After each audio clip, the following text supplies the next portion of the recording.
पहला कोरिन्थी 9 का 24 से 26 तक। First Corinthians chapter 9 verse 24 to 26।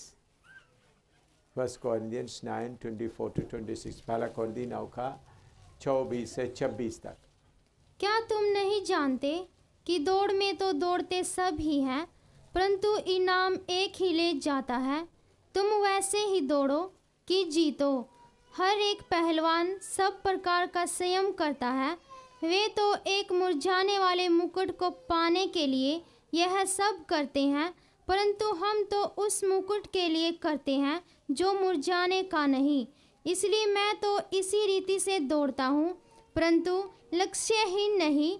मैं भी इसी रीति से मुक्कों से लड़ता हूँ, परंतु उसके समान नहीं जो हवा पीटता हुआ लड़ता है, परंतु मैं अपनी देह को मारता कूटता और वश में लाता हूँ। ऐसा न हो कि औरों को प्रचार करके मैं आप ही किसी रीति से निकम्मा ठहरूं।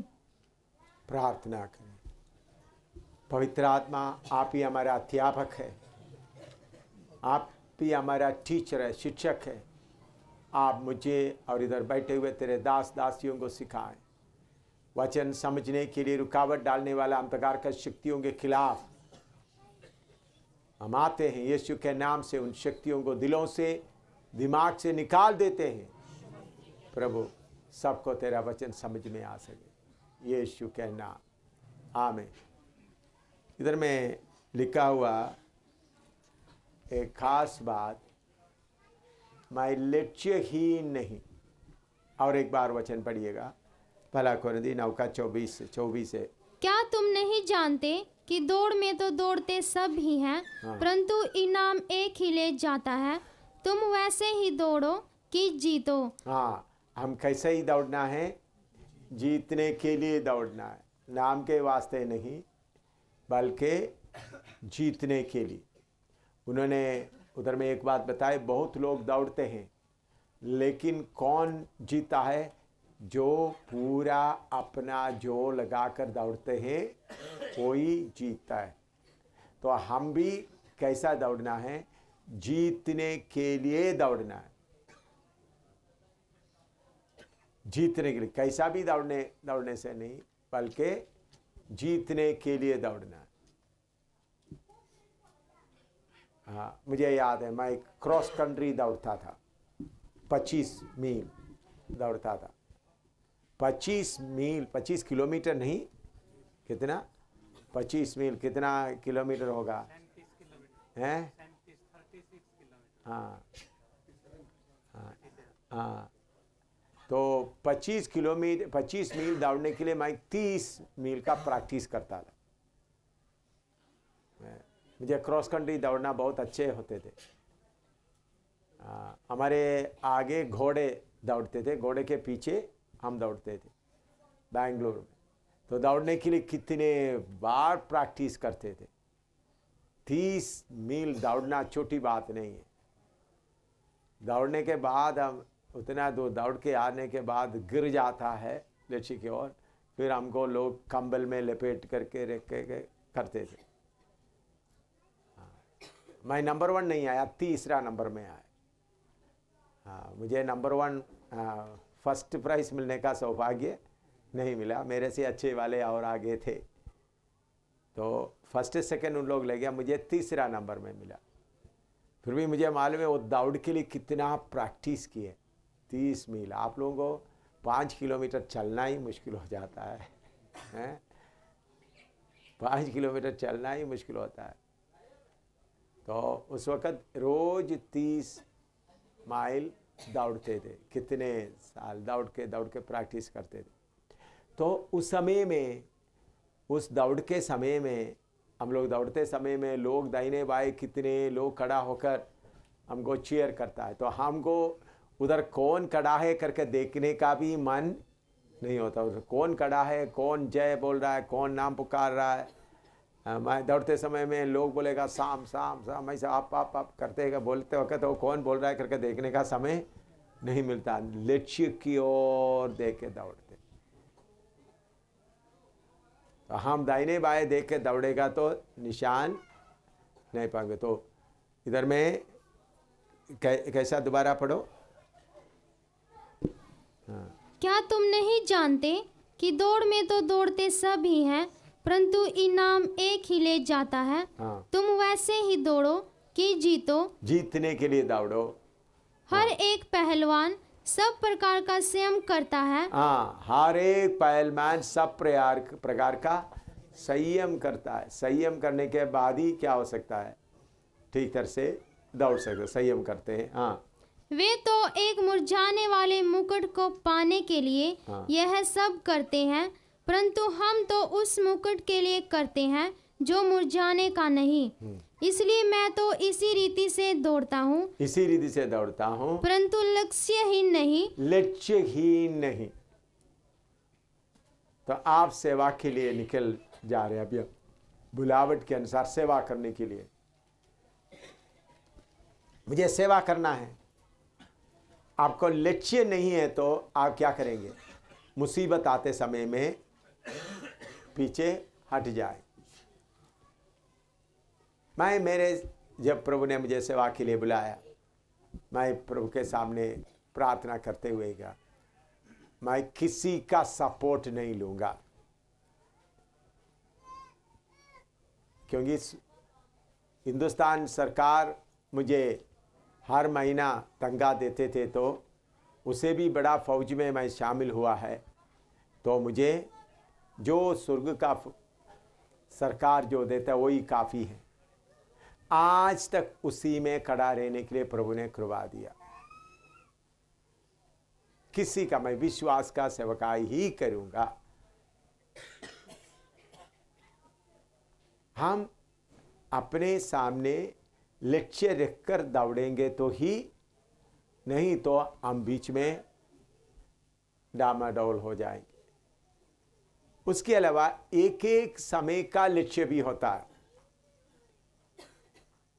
मैंने प्रभु के सामने ये फैसला किया था, दुनिया में कोई धन संपत्ति नहीं कमाऊंगा, दुनिया में कोई मकान मेरे नाम पर नहीं होगा, परदेशी बनकर अंत तक रहूंगा। ये अभी नहीं, पहले से। तो इसलिए कितने कितने लाखों करोड़ों रुपया का बात मेरे सामने आते वक्त मुझे उसके बारे में ज़्यादा सोचने का कोई ज़रूरत नहीं पड़ा।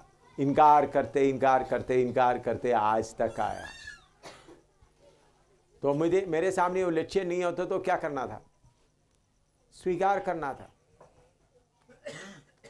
तो आप लोग प्रभु की बुलावट के अनुसार सेवा करने के लिए निकल आया, तो आपके अंदर लक्ष्य होना है। मुझे क्यों मकान का ज़रूरत नहीं करके मैंने सोचा, अगर आपको किसी को मकान है तो गलत हो गया करके नहीं बोलता। मेरे अंदर में ऐसा प्रभु यीशु से आकर बोलता है, प्रभु आपके घर में आना चाहते हैं। तो प्रभु ने बोल दिया, लोमड़ियों को भट्ट है, चिड़िया को अपना बसेरे घोंसला है, लेकिन परमेश्वर का पुत्र को सिर धरने के लिए जगह नहीं। मैंने सोचा प्रभु आपके पीछे चलने के लिए मैं चाहता हूँ, इसलिए मुझे भी वो चीज़ें नहीं चाहिए। वो लक्ष्य, इसलिए ऐसा दौड़ते समय उस लक्ष्य से हटाने के लिए कितने लोग मकान देने आए, कितने लोग करोड़ों रुपया, लाखों तादाद में रुपया देने आए, तो मुझे उसमें मन नहीं लगा। अगर लक्ष्य नहीं होता तो क्या करता, चलो प्रभु का मर्जी है, यह क्या है, ऐसा सोचने का मन। तो लक्ष्य होना जरूरी है। बुलाहट मिलने के बाद आपको नेक्स्ट क्या है, लक्ष्य। बुलाहट मिल गया, उसके बाद क्या है, लक्ष्य। एक एक सेवक को, एक एक विश्वासी के सामने लक्ष्य होना जरूरी है, लक्ष्यहीन नहीं। आप लोग इन्हीं दिनों में जब आपको प्रार्थना करने के लिए समय मिलते, समय में प्रभु के सामने बैठकर प्रार्थना करना और आपका लक्ष्य पाना। ये क्लास खत्म होने के पहले आपका लक्ष्य पाना। लक्ष्य इन बहुत तेरा लोग लक्ष्य टेम्पररी बात मालूम होने के बाद उस लक्ष्य के अनुसार खड़ा नहीं होता, तो इस कारण क्या होता है, रास्ते से हट जाता है, दाहिने बाएं पलट जाता है। शैतान आपको बहुत किस्म का लालच आपके सामने ला कर रखेगा, तो आप उसमें जीतना है तो लक्ष्य होना जरूरी है। लेकिन अभी हम लोग गाड़ी में आ रहे थे,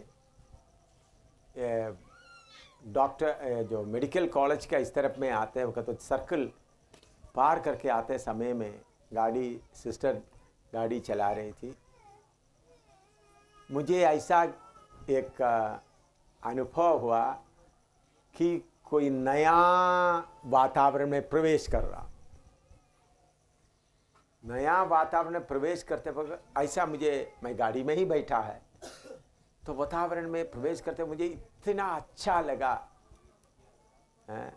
गाड़ी सिस्टर गाड़ी चला रहे तो मैं ऐसा बैठा हुआ हूँ, इतना अच्छा लग रहा था, इतना खुशी का माहौल, इतना आनंद का माहौल। करीबन 2-3-4 मिनट तक मैं गाड़ी में नहीं बैठ रहा, तो मैं कहीं ऊपर कोई इतना आनंद। तो वो देखने के बाद वो अनुभव, अभी का बात बोल रहा है, अभी का, बहुत पुराना बात नहीं, अभी गाड़ी आते, इतना आनंद, कोई उसका कंट्रोल नहीं, इतना। इसके पहले मुझे कभी ऐसा नहीं हुआ। स्वर्ग के बारे में बाकी है, मुझे ऐसा रहता कोई एक नया जगह में अभी तक मैंने नहीं गया, ऐसा एक जगह में प्रवेश कर रहा है जिधर आनंद ही आनंद, पूरा खुशी से भरा हुआ माहौल। मैं ऐसा इतना खुशी से भर गया मेरा मन। तो मैं क्यों आपको ये बात बताता है, आप निशाने की ओर दौड़ता जाएगा तो स्वर्ग का वातावरण आपको और ज्यादा अच्छा लगेगा। अभी दिल्ली से जम्मू की ओर आ रहा है, या इधर से दिल्ली से जम्मू से दिल्ली की ओर जा रहा है, टिकट ले लिया, गाड़ी में बैठ गया, तो चलते चलते जम्मू दूर होता जाएगा, दिल्ली नजदीक आता जाएगा। इसी मुताबिक हम इस दुनिया से दौड़ रहा है। आप लोग पूछें कहां दौड़ रहा है? हमारा आत्मिक जीवन चलते रह रहा है, दुनिया से हम किधर की ओर दौड़ रहा है? सियोन की ओर दौड़ रहा है। तो आपको दौड़ के लिए आप जब शुरू हुआ, दुनिया की आनंद आपके अंदर से घटता जाना है, स्वर्ग का आनंद आपके अंदर बढ़ता जाना है, तभी आपको अच्छा लगेगा। दुनिया का आनंद, तब आपको दुनिया का चीजें छोटे लग जाता है, दुनिया का धन दौलत, दुनिया का इज्जत, दुनिया का बाकी सब बहुत छोटा लगता है। तो लक्ष्य मिलेगा, तो लक्ष्य की ओर दौड़ेगा तो आपके दिल के अंदर आनंद। मैंने ये दौड़ के बारे में सोचकर नहीं आ रहा था, बल्कि अचानक मुझे ये फीलिंग, ये पहले बार हुआ, फीलिंग नहीं, एक अनुभव जैसा हुआ, इतना अच्छा जगह में प्रवेश कर रहा। मुझे ऐसा लग रहा था मैं और कहीं गया, प्रवेश कर रहा, इतना आनंद। पहले बार आत्मा का आनंद मैंने अनुभव किया है, स्वर्ग का अनुभव किया है, लेकिन शारीरिक तौर पर जा रहा ऐसा महसूस हो रहा था मुझे। तो कितना अच्छा लग रहा है। तो मैं आपसे ये विनती करता हूं, हम लोग इस दुनिया से किधर की ओर दौड़ रहा है? सियोन की ओर दौड़ रहा है। उस बात को आप सामने रखते हुए आप दौड़ेंगे तो अब्राहम की तरह। अब्राहम कैसा? इब्रानियों की किताब, इब्रानियों की पत्री 11 का 9-10 पढ़िएगा। इब्रानी 11 का 9 और 10, हिब्रू 11, 9 and 10। विश्वास ही से उसने प्रतिज्ञा किए हुए देश में, पराए देश में परदेशी के समान रहकर, इसहाक और याकूब समेत जो उसके साथ उसी प्रतिज्ञा के वारिस थे, तंबुओं में वास किया, क्योंकि वह उस स्थिर नींव वाले नगर की बाट जोता था जिसका रचने वाला और बनाने वाला परमेश्वर है। हाँ, इधर में अब्राहम, प्रभु ने उनको, अब्राहम को बोला मैं तुमको दूध और शहद बहने वाला शहर में या देश में ले जाएगा। उसके लिए उन्होंने अपना देश छोड़कर निकल आया। सफ़र करते करते कनान देश में पहुंच गए। कनान देश में पहुंचने के उस सफ़र में परमेश्वर का नगर के बारे में उनको थोड़ा कुछ मालूम हुआ। इसलिए उन्होंने क्या किया, उस वायदा किया हुआ देश में आने पर भी तंबुओं में वास किया। क्यों तंबू में वास किया? उनका दौड़ अभी भी खत्म नहीं हुआ, यात्रा अभी भी खत्म नहीं हुआ। इसलिए उन्होंने क्या किया, तंबुओं में वास करता रहा। प्रभु का धन्यवाद हो। वायदा किया हुआ देश में पहुंचने तक उन्होंने कैसा सफर करते रहा? तंबुओं में। तो हम भी इसी मुताबिक प्रभु के लिए सफर करते हुए निकल आते समय में हमारा लक्ष्य बना के रखना। अगर इस संसार की चीजों के लिए आपका लक्ष्य होगा या असली लक्ष्य आपके सामने नहीं है तो आप गुमराह हो जाएंगे। उनके साथ, अब्राहम के साथ निकल आया हुआ भाई था लोत। उन्होंने भी अब्राहम के जैसा निकल आया है, लेकिन चलते चलते सोदोम गोमोरा देखा।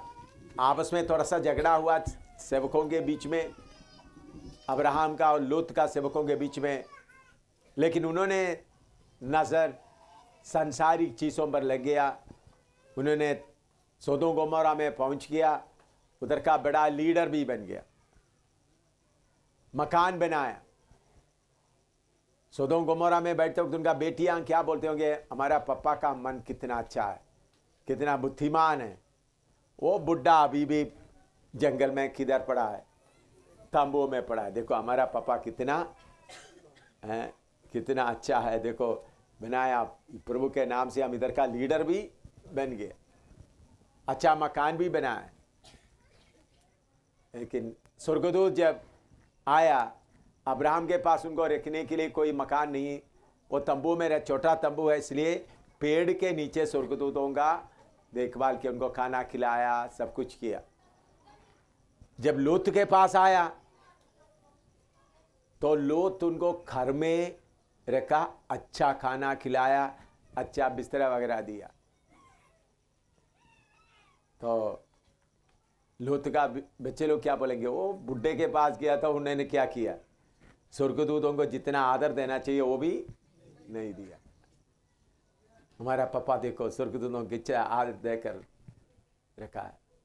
स्वर्गदूत सुबह बोल दिया जल्दी इधर से निकल जाना, तो निकलने के लिए मुश्किल हो तो उन्होंने उनको जल्दी पकड़ कर निकल कर लेके आए।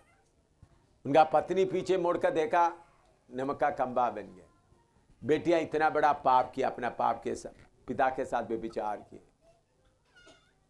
यहूदा का पत्री में लिखा है लूत के बारे में, लूत धर्मी है करके लिखा है, तो इसलिए लूत स्वर्ग में होंगे। अभी मान लो आपको मैं बताता हूं, नूआ स्वर्ग में है, नूआ के साथ उनका पत्नी, उनका 3 बेटे और उनका पत्नियां, कितने लोग, 8 लोग बैठे हुए हैं। उसके दूसरे तरफ में कौन बैठा हुआ है, लूत अकेला बैठा है। लूत का पत्नी भी नहीं, लूत का बेटियां भी। गलती किसका है, लूत का। लूत ने क्या सोचा था, असली दौड़ के लिए अपने आप को तैयार नहीं किया। तो अगर आपके सामने लक्ष्य नहीं है तो आप क्या हो जाएंगे, रास्ते में भटक जाएंगे। तो लक्ष्य देकर मुझे सांसारिक चीज़ें नहीं है, मुझे दौड़ना है, मुझे दौड़ना है।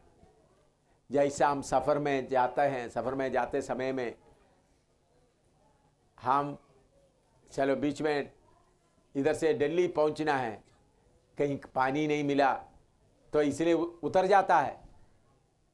मान लो पानी ख़त्म हो गया, कौन है अपना सीट छोड़ कर उतर जाता है, चलो पानी वगैरह पी कर खाना खा के आराम से जाएंगे। आप उतरेंगे खाना खाते जाएंगे तो गाड़ी छूट जाएगा। जम्मू से पठानकोट में गया, पानी पीने के लिए उतर गया, गाड़ी निकल गए। जलंधर में जाकर खाना खाने के लिए उतर गया, गाड़ी निकल गए। ऐसा बहुत लोगों का होता है। सफर में चलते समय में लक्ष्य नहीं है तो क्या होगा, उतरेगा फिर रास्ते में रह जाएगा। लिखो, लक्ष्य की ओर दौड़ना। फिलिपी 3:12 से 14 तक दोबारा पढ़ेंगे। एक बार इसके पहले पढ़ा है और एक बार पढ़ेंगे। उस पढ़ते हुए उसमें लिखा हुआ दूसरी कुछ बातों को हम समझने की कोशिश करेंगे। इसके पहले पढ़ते समय में और कुछ बातों के ऊपर ध्यान दे रहा था। अभी वही वचन पढ़ते समय में दूसरा और कुछ वचन आपको समझ में आएगा। पढ़िएगा, फिलिपी 3:12 से 14 तक। यह मतलब नहीं कि मैं पा चुका हूँ। हाँ, ये मतलब नहीं मैं पा चुका हूँ या सिद्ध हो चुका हूँ। हाँ, देखिए, दौड़ते समय में आपको मैं पा चुका हूँ। देखिए, मैं प्रभु की कृपा से कितने सेवा करने के लिए प्रभु ने कृपा दिया। उधमपुर गढ़ी में छोटा सेवा शुरू किया, उधर से बढ़ते बढ़ते बढ़ते दुनिया में कितना देशों में, कितना राज्यों में, बड़ा बड़ा नगर में प्रभु ने अपना वचन को प्रचार करने के लिए प्रभु ने कृपा दिया। इतना करने के बाद भी मेरे मन में क्या है, अभी तक पा चुका हूं करके नहीं, पाने के लिए दौड़ रहा हूं। अभी चलते चलते समय में हो मैं तो इतना कुछ किया, ऐसा एक सेटिस्फैक्शन, ऐसा एक संतुष्टि आपके अंदर आएगा तो आगे आप पूरा नहीं कर सकेगा। और दौड़ना है, पा चुका हूं करके नहीं। कितना सेवा करने के बाद, इतना जगह जगह में सेवा, बहुत सेवक लोगों का ये गलती हो जाती है, आप लोगों को बताने का जरूरत नहीं। रिटायरमेंट हो जाता है, रिटायर हो जाता है, या उसके लिए हिंदी में क्या बोल सकते हैं, सेवानिवृत्त, सेवा खत्म। यीशु मसीह क्या सेवा में रिटायरमेंट कब होता है आपको मालूम है? जब आपका प्राण आपका शरीर से निकलता है। बहुत तेरा सेवक लोग, ठीक है मैं बुढ़ा हो गया, भाई बुढ़ा हो गया तभी कोई बात नहीं, और दौड़ो। बड़े लोग आगे, नौजवान लोग आगे दौड़ेंगे, पीछे भी आप वो नौजवान की तरह स्पीड में नहीं दौड़ सकते तो थोड़ा थोड़ा तक हिलते हिलते चल सकता है। तो पा चुका हूं, ये बात मन में नहीं रहना, मैं पाने के लिए क्या कर रहा हूं, पा चुका हूं, सिद्ध हो चुका हूं, ऐसा नहीं। मुझे और सिद्ध होने का है और पाना है। मैं दौड़ को पा चुका हूं करके हो तो कभी कभी आपको ऐसा लगेगा मैं फलाना आदमी से आगे दौड़ रहा हूं। भाई किसी के आगे पीछे दौड़ने का बात नहीं, आपको किधर पहुंचना है, लक्ष्य पर पहुंचना है। कभी कभी ओ मैं उनसे आगे चल रहा हूं, उस पास्टर से मैं आगे हूं, उनका उपदेश से ज़्यादा मेरा उपदेश अच्छा है, मैं पूरा उपदेश में चल रहा हूं, मुझसे अच्छा। ये तृप्ति या ये सेटिस्फैक्शन है, संतुष्टि आपके अंदर में आएगा तो आप दौड़े, पूरा दौड़ पूरा नहीं करेगा। मैं अब वचन सीखते समय में भी मैंने पूरा वचन सीख लिया ऐसा सोचते हुए नहीं। मैंने इतवार को हमारे कलीसिया में उधर में बख्शीनगर कलीसिया में एक वचन बताया। शनिवार को प्रभु ने एक वचन मुझे याद दिलाया। वो वचन पढ़कर मुझे बहुत अच्छा लगा। मैं सोचता रहा, अभी मैं आपको थोड़ा सोचने के लिए मैं इतने साल वचन पढ़ रहा था, लेकिन उस दिन वो वचन मुझे बहुत अच्छा लगा। भजन संहिता 139। मैं इधर बोला है, इधर ये बात बोला है, इधर नहीं बोला, अच्छा ठीक है, तो फिर इधर बोल देता हूँ ताकि पता लग गया। हाँ 139, हाँ, भजन संहिता 139।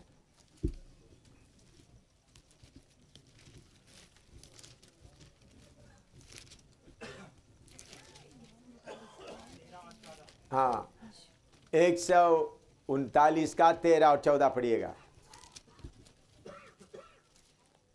मेरे मन का स्वामी तो तू है, मेरा मन का स्वामी तो तू है। तूने मुझे माता के गर्भ में रचा। हाँ, तूने मुझे माता के गर्भ में रचा। मैं तेरा धन्यवाद करूंगा, हाँ, इसलिए कि मैं भयानक और अद्भुत रीति से रचा गया हूँ। हाँ, मैं आपको धन्यवाद करूंगा क्योंकि आपने मुझे भयानक अद्भुत रीति से रचा। ये बात मैं कितने बार पढ़ा है भजन संहिता 100, लेकिन शनिवार को मैं सुबह ये वचन लेकर पढ़ते समय में मैं कितना अद्भुत रीति से मुझे प्रभु ने रचा है, वो बात करके मैंने धन्यवाद देना शुरू किया। कितने बार तो एकदम मुझे मोबाइल का याद आ गया। मैंने प्रभु ऐसा सोचा, देखो हमारा मुंह इधर है, कान इधर है। मुंह और कान इधर होने के कारण ये छोटा सा मोबाइल से क्या कर सकता है, बात कर सकता है। मान लो आपका मुंह इधर है, कान घुटने में है, मुंह इधर है, कान घुटने में है, तो आपका मोबाइल, आपका फोन का लंबाई कितना होगा, हैं? आपने कभी सोचा है? आपका फोन कितना होना है, किधर होना है? देखो पर अभी मोबाइल इससे भी छोटा मोबाइल है। प्रभु ने मुंह इधर रख दिया, कान उधर रख दिया, ताकि हम छोटा मोबाइल के द्वारा भी हम क्या कर सकता है, बातें कर सकता है। अब आप थोड़ा सोचो, मैंने शनिवार को कम से कम 3-4 घंटे इसी बात को सोचते रहा, प्रभु मेरे शरीर को आपने कैसा बनाया। दूसरा, अभी आप हमारा हाथ को इधर में एक जोड़ प्रभु ने दिया, और मान लो ये जोड़ नहीं था तो आप खाना कैसा खाओगे, थोड़ा बताओ। है, ये जोड़ नहीं है तो खाना कैसा खाएंगे, थोड़ा ट्राई करो। फिर क्या करना पड़ता, मैं सोचता था अगर जोड़ नहीं है तो एक दूसरे को ज्यादा प्रेम करना था। अकेला तो खा नहीं सकता,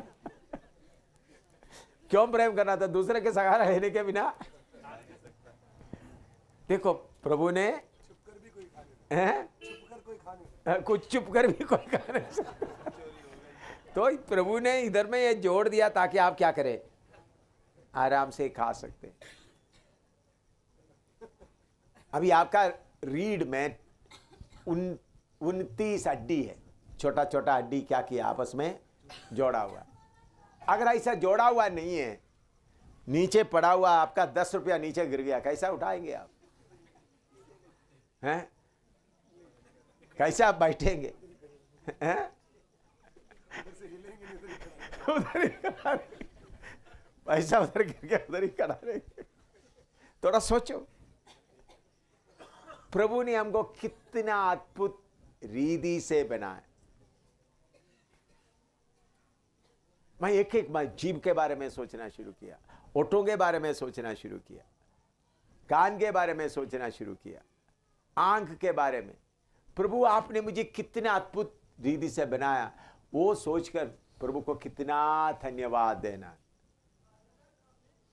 देखिए इतने साल वचन मैं पढ़ रहे थे, बाइबल भी है, भजन संहिता 139 कितने बार पढ़ा है, कितना निशान लगाया हुआ है, लेकिन मुझे कितना अद्भुत रीति से आप बनाया करके कहीं कहीं प्रचार भी छोटा छोटा किया, लेकिन इतना गहराई से ये मोबाइल वगैरह का बात मुझे याद नहीं आया। शनिवार को ही याद आया भाई,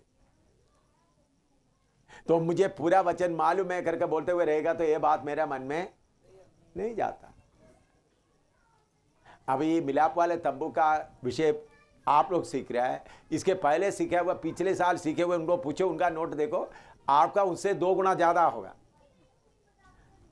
उन लोग जो सीखा उसे तो हैं, हाँ 2 गुना ज्यादा मिल रहा है। क्यों? उस वक्त मुझे जितना मालूम था उससे ज्यादा फिर मालूम हो गया। ओ था मैं सोचता था मुझे मालूम है करके बोलते हुए रहेगा तो नहीं होता। इसलिए मैं पा चुका हूं। मैं ये शरीर के बारे में देखकर मैं प्रभु को इतना धन्यवाद किया। प्रभु को मालूम था बाद में लोग मोबाइल भी इस्तेमाल करेंगे, और दूसरे आंख दोनों नजदीक रख दिया ताकि ऐनक लगा सकते हैं। एक आंख इधर एक आंख पीछे हो, तो मैंने सोच रहा था प्रभु एक आंख आगे एक आंख पीछे रख दिया तो कैसा होना। मैंने बहुत देर सोचने लगा। आप थोड़ा सोचो, एक आंख आगे एक आंख पीछे, आगे जाएंगे पीछे जाएंगे, दो आंख रख दिए, एक सामने का मोते में लगा दे, एक पीछे बराबर इधर में लगा दिया। हालेलुया। हमारा परमेश्वर कितना सर्वशक्तिमान परमेश्वर, एक एक शरीर का अंग को उन्होंने प्लान बनाकर अपने अपने जगह में रख दिया। वो देखकर मैंने प्रभु को बहुत धन्यवाद देना शुरू किया। प्रभु कितना अद्भुत तरीके से, मैं पीछे दिनों में बता रहा था, देखिए हमारे सिर में इधर का बाल बढ़ता है, दाढ़ी भी क्या होता है भाई लोगों का, दाढ़ी भी बढ़ता है, इधर भी बढ़ता है, लेकिन इधर का क्या नहीं होता, बढ़ता नहीं। चलो इधर का भी ये बाल की सिर के दाढ़ी बढ़ना पड़ता है, तो फिर क्या करना था आपने, कोई एक लकड़ी भी हाथ रख करके ऐसा करके कहीं जान रास्ते समय ऐसा करना पड़ता है, नहीं तो इधर में एक रिबन बदल के ऊपर में सिर में बांध के रखना है। देखो इधर का ये मुंह का इधर सबका बढ़ता है, इधर का सिर्फ क्यों नहीं होता, बढ़ता नहीं। हालेलुया। हमको कैसा अद्भुत रीति से परमेश्वर ने बनाया। तो मैं आपको बताता हूं, सिद्ध हो चुका हूं करके नहीं, मेरा दौड़ पूरा हो चुका हुआ नहीं, हमारे अंदर में हमेशा रहना है, बाकी लोगों को देखते हुए दौड़ने के लिए नहीं, दाहिने बाएं रहने वालों को देखते हुए दौड़ने का नहीं, मैं मेरा लक्ष्य पर पहुंचना है। तो नंबर 1 बात क्या है, मैं पा चुका हूं, मैं सिद्ध हो चुका हूं करके विचार हमारे अंदर नहीं रहना। लिखो,